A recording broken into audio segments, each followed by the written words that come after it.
Have you ever wondered what it takes to build one of the largest empires in history before the age of 33?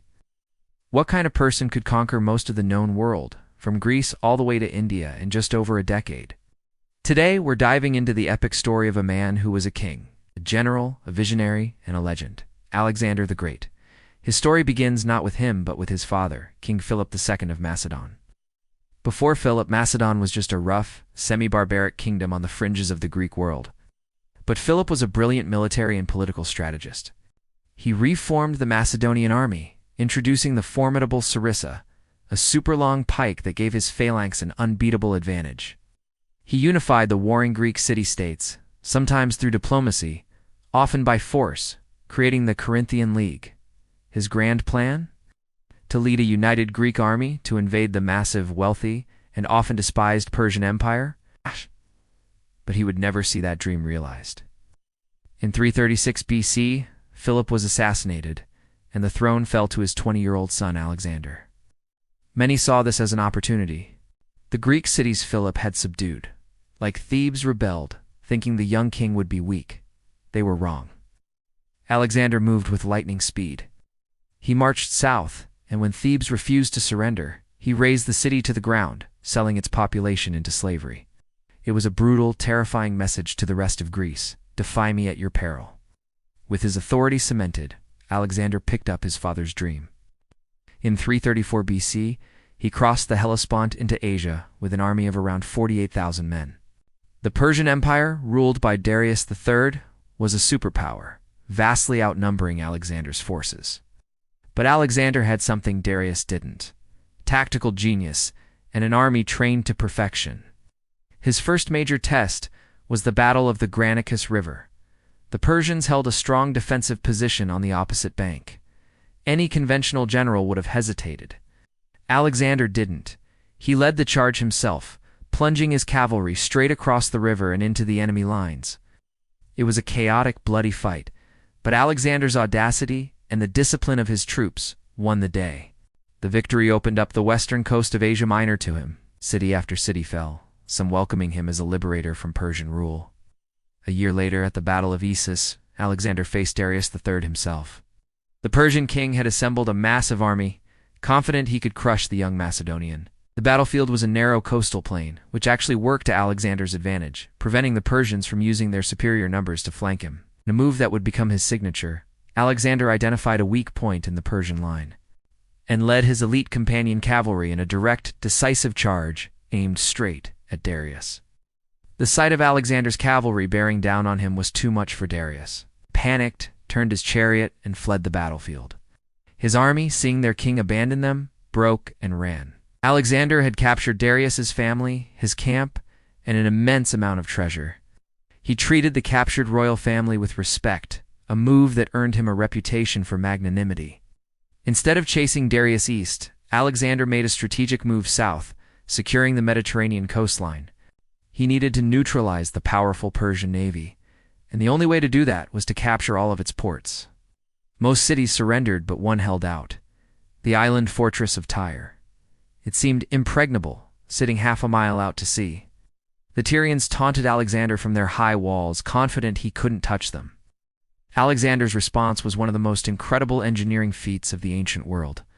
He ordered his army to build a causeway, a land bridge, all the way to the island.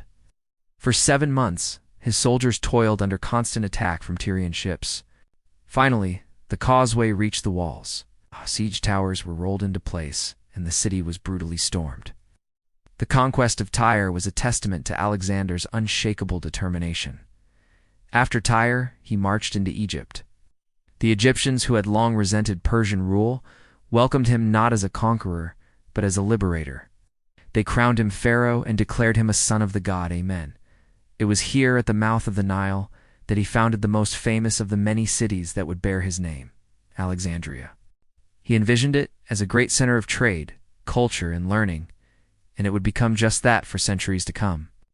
With the entire Mediterranean secured, Alexander finally turned east to confront Darius one last time. The final showdown came in 331 BC at the Battle of Gaugamela on a wide-open plain in modern-day Iraq.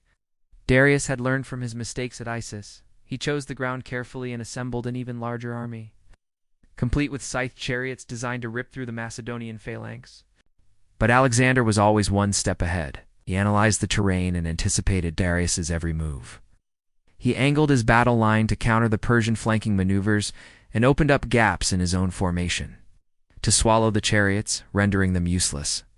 Then, just as he did at Issus, he saw an opening and led a cavalry charge straight at Darius. And just like at Issus, Darius fled. The battle turned into a rout, and the Persian Empire effectively collapsed. Alexander marched triumphantly into Babylon and then Persepolis, the ceremonial capital of Persia, which he later burned to the ground, a symbolic act of revenge for the Persian invasion of Greece a century and a half earlier. Darius was later betrayed and killed by one of his own satraps, Bessus. Alexander, showing respect for his fallen adversary, had Darius buried with full honors and hunted down and executed Bessus as a regicide. With Darius gone, Alexander was now the undisputed king of Asia. But he wasn't finished. He was driven by an insatiable curiosity and a desire to reach the ends of the world. He pushed his army further and further east, through modern-day Afghanistan, and into the treacherous mountains of the Hindu Kush. His men, exhausted and homesick, faced brutal terrain, harsh weather, and fierce guerrilla warfare from local tribes. It was during this period that Alexander married Roxana, the daughter of a Sogdian chieftain, a political move to pacify the region and foster a sense of shared destiny between his Macedonians and his new subjects. He began adopting Persian customs, wearing Persian dress, demanding that his subjects perform proskinesis, the Persian act of prostrating oneself before the king. This did not sit well with his proud Macedonian veterans, who saw it as the behavior of a despot, not a king of free men. Cracks began to appear in his relationship with his own people. In 326 BC, Alexander reached India. At the Battle of the Hydaspes River, he faced King Paris and his army of war elephants, a terrifying new weapon for the Macedonians. It was one of Alexander's toughest and bloodiest battles. In a masterful display of strategy, he crossed the flooded river during a thunderstorm to surprise Porus, though he was victorious. And greatly impressed by Porus's bravery, so much so that he allowed him to keep his kingdom, the battle took a heavy toll. When Alexander announced his intention to march further east to the Ganges River, his army finally mutinied. They were thousands of miles from home, exhausted, and terrified of facing even larger Indian armies. For the first time, Alexander had to bow to the will of his men. He agreed to turn back. But the journey home was no less perilous. He split his forces, sending part of the army back by sea, while he led the rest through the brutal Gedrosian desert. Thousands died of thirst and heat stroke. It was a disastrous march that cost him more men than many of his battles. Finally, in 324 BC, he returned to the heart of his new empire. He organized a mass wedding at Susa, where he and his top officers married Persian noblewomen, a final attempt to fuse the Greek and Persian cultures into a new ruling class. Alexander's plans for the future were as grand as ever. He was planning an Arabian expedition, further exploration, a vast program of city building and road construction to knit his massive empire together. But he would never get the chance to see it through. In June of 323 BC, after a prolonged banquet and drinking bout in Babylon, Alexander fell ill with a fever. 10 days later, he was dead. He was just 32 years old. The cause of his death remains one of history's great mysteries. Was it malaria, typhoid, fever, or poison? We may never know. On his deathbed, when asked to whom he left his empire, he supposedly whispered to the strongest. Whether he said it or not, that's exactly what happened. His vast empire, held together only by his personal genius and charisma, immediately fractured. His generals, known as the Diadochia successors, began fighting among themselves for control in a series of conflicts that would last for decades. They carved up his empire into several Hellenistic kingdoms, such as the Ptolemaic kingdom in Egypt and the Seleucid Empire in Persia. So what is Alexander's legacy? He was a military genius, undefeated in battle, spread Greek culture, language, and ideas across a vast area, kicking off the Hellenistic period, a vibrant era of cultural fusion. He founded over 20 cities that became centers of learning and commerce. But he was also a ruthless conqueror whose ambition led to the deaths of hundreds of thousands.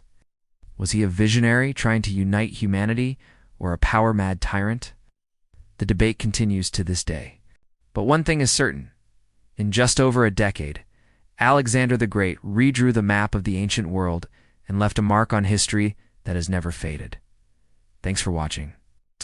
If you enjoyed this journey into the life of Alexander the Great, make sure to hit that like button and subscribe for more deep dives into history's most fascinating figures. Let me know in the comments which historical character you want to see next. See you in the next video.